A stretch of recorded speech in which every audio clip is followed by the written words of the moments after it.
नमस्कार माझ्या प्रिय विद्यार्थी मित्र आणि मैत्रिणींनो, आपण बघत आहोत पाठ क्रमांक 8 ऊर्जा शक्तीचा जागर. या पाठाचे लेखक आहेत डॉक्टर रघुनाथ माशेलकर. काल आपण या पाठाची प्रस्तावना बघितली की प्रस्तुत पाठामध्ये डॉक्टर रघुनाथ माशेलकर यांनी आपल्या विद्यार्थी दशेतील आठवणी सांगितलेल्या आहेत. कारण लहानपणीच पित्याचे छत्र हरपलेल्या माशेलकरांना त्यांच्या आईने अतिशय प्रतिकूल परिस्थितीतून शिक्षण घेण्यास प्रवृत्त केले. याचे वर्णन, सुंदर असं वर्णन या पाठामध्ये केलेले आहे. तर मुलांनो, आज आपण पाठाला सुरुवात करणार आहोत. चला तर पाठाला सुरुवात करूया. बघा, पहिला परिच्छेदेमध्ये काय सांगितलेलं आहे की शाळा आणि शिक्षक असा विषय निघाला की मला माझी मुंबईतील शाळा आणि शालेय जीवनातील शिक्षकांची आठवण येते. तर मुलांनो, हे वाक्य कोण सांगत आहे? तर लेखक डॉक्टर रघुनाथ माशेलकर. हे भारतातील एक आघाडीचे महान शास्त्रज्ञ आहेत आणि ते आंतरराष्ट्रीय ख्यातीचे ज्येष्ठ वैज्ञानिक आहेत. आणि ते काय सांगतात की जेव्हा शाळा आणि शिक्षक मतलब स्कूल और टीचर्स ये अगर ऐसा विषय मतलब ऐसा टॉपिक निकलता है तो मुझे मेरी बम्बई की जो स्कूल थी और जो मेरे शिक्षक है उनकी याद आती है. आठवण येते. आठवण म्हणजे स्मरण होते. आणि बघा काय सांगितलंय, गिरगावातील युनियन हाईस्कूल. गिरगाव हे दक्षिण, टिपा वहाँ पे नीचे मैंने मीनिंग्स में दिया है कि गिरगाव हे दक्षिण मुंबईतील एक ठिकाण है. हाँ, दक्षिण मतलब क्या?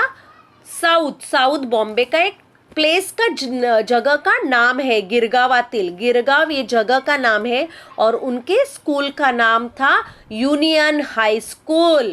ओके, तर गिरगावातील युनियन हायस्कूल आणि माझ्या शाळकरी वयात आपुलकीने संस्कार करणारे, संस्कार करणे म्हणजे चांगले गुण, व्हॅल्यूज. ओके, आपण म्हणतो ना आपले आई वडील आपल्यावर चांगले संस्कार करतात. संस्कार का मतलब क्या है? वैल्यूज, चांगले गुण, अच्छी बातें, अच्छी सोच. ओके, तर संस्कार करणारे. तर राइटर के ऊपर किन्होंने अच्छे संस्कार किए थे? भावे सर. उनको अपने जो पसंदीदा टीचर थे उनकी याद आ रही थी, तो वो कौन से टीचर थे? Bhave sir, Joshi sir, Shirke sir. देखो ये तीनों सरनेम है. हाँ, सरनेम उन्होंने उनको याद है. Bhave sir, Joshi sir, Shirke sir या साऱ्यांचे माझ्यावर फार मोठे ऋण आहेत. आता अगर हम लोग वर्ड टू वर्ड मीनिंग देखेंगे तो ऋण मतलब कर्ज. हाँ, लेकिन यहाँ पे ऋण म्हणजे उपकार. ओके, मैंने मीनिंग आपको दिया है. आणि आपुलकी, आपुलकी मतलब आपलेपना, अफेक्शन, अपनापन, जिसे हम हिंदी में बोलते. तो यहाँ तक मुझे लगता है आपको समझ में आया होगा. वापस एक बार मैं रिपीट करूं कि जब स्कूल और टीचर्स ये टॉपिक निकलता है तो राइटर कहते हैं कि मुझे गिरगांव की मेरी जो यूनियन हाई स्कूल है और मेरे ऊपर जो संस्कार करने वाले मेरे भावे सर, जोशी सर और शिर्के सर, इनकी मुझे याद आती है क्योंकि उन्होंने मेरे ऊपर बहुत एहसान किए हैं. ऋण मतलब एहसान. ओके, पुढे लेखक काय म्हणतात बघा. पण त्याच वेळी हेही सांगितलं पाहिजे की या शाळेशी आणि या संस्कार देणाऱ्या शिक्षकांशी माझा जो संपर्क आला, हा संपर्क मतलब संबंध, कॉन्टॅक्ट, तो जिच्यामुळे आला ती माझी परमप्रिय आई आणि माझे मामा यांचे ऋण मी कसे व्यक्त करणार. देखो राइटर क्या कह रहे. हाँ, प्रसिद्ध शास्त्रज्ञ भारत के डॉक्टर रघुनाथ माशेलकर कि स्कूल और टीचर्स, इनका जो संबंध है मेरा, वो किसने लाया? मेरी माँ ने. क्योंकि मैं जब छोटा था तभी मेरे पिताजी गुजर गए, लेकिन मेरी माँ ने क्या कहा कि कितनी भी मुसीबतें हो जाए, कितनी भी आ जाए, कितनी भी कठिनाई आ जाए, लेकिन तुझे स्कूल नहीं छोड़नी है. मैं तुझे पढ़ाऊंगी, एक अच्छा इंसान बनाऊंगी. पढ़ लिख के तुझे कुछ हासिल करना है, तुझे बड़ा बनना है. देखो, तो राइटर क्या कह रहे कि ये स्कूल और ये संस्कार देने वाले टीचर्स, इनके साथ मेरा संपर्क किसने लाया? तो मेरी परम प्रिय म्हणजे अतिशय आवडती, क्लोज टू हार्ट, मला खूप प्रिय असलेली, मी ज्याच्यावर जास्त प्रेम करणारी माझी आई आणि माझे मामा.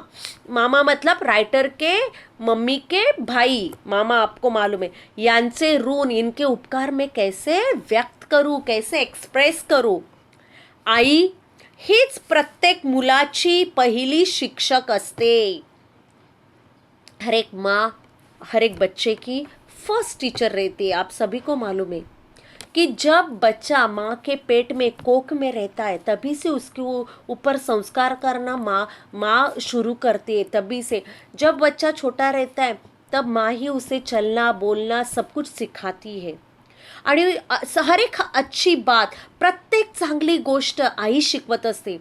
और मुझे नहीं लगता कि इस दुनिया में ऐसे कोई माँ बाप रहेंगे जो अपने बच्चों को बुरा सिखाएंगे. नहीं. तो माँ बाप में माँ, स्पेशली माँ, ये प्रत्येक मुलांची पहिली शिक्षक असते. माझ्या बाबतीत तर माझी आई ही केवळ माझी शिक्षक नव्हती, तर माझे सर्वस्व होती. सर्वस्व म्हणजे सर्व काही, एव्हरीथिंग, वन्स ऑल.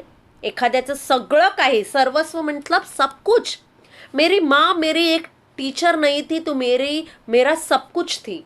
ओके. तर मुलांना समजलं तुम्हाला की इथे काय सांगितलेलं आहे लेखकांनी, की मला शाळेकडे घेऊन कोण गेली, मला शिक्षकांकडे घेऊन कोण गेली? माझी आई, माझी परमप्रिय आई.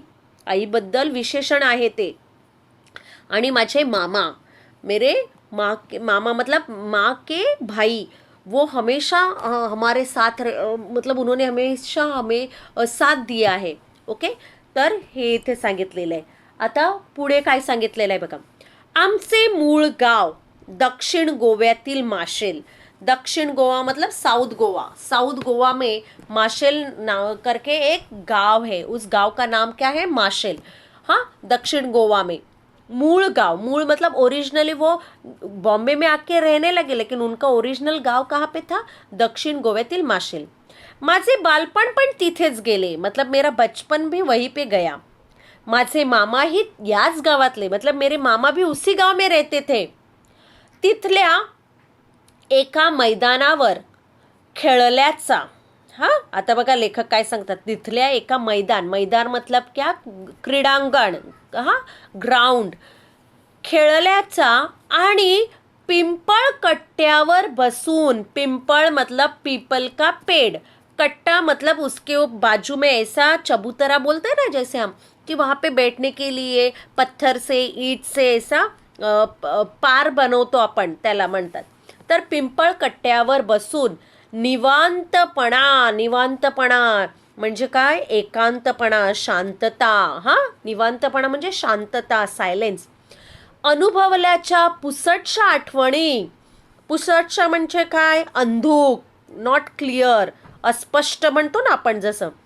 आठवणी माझ्या मनात अधूनमधून वाऱ्याच्या लहरीसारख्या येत असतात. अधूनमधून वारा म्हणजे हवा की जैसी लहर आती है. लहर मतलब झोका. हां, हवेच्या झोक्यासारख्या माझ्या मनात येतात. तर कोणत्या आठवणी येतात?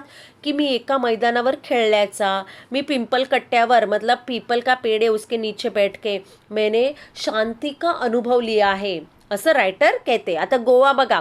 गोवा म्हणजे भारताच्या पश्चिम किनारपट्टीजवळ असलेलं सर्वात लहान राज्य. पिंपळकट्टा मतलब रेस्ड प्लेटफॉर्म. मैंने बोला ना, पीपल का पेड़ रहता है और उसके बाजू में प्लेटफॉर्म रहते हैं जिसके ऊपर हम लोग बैठते हैं.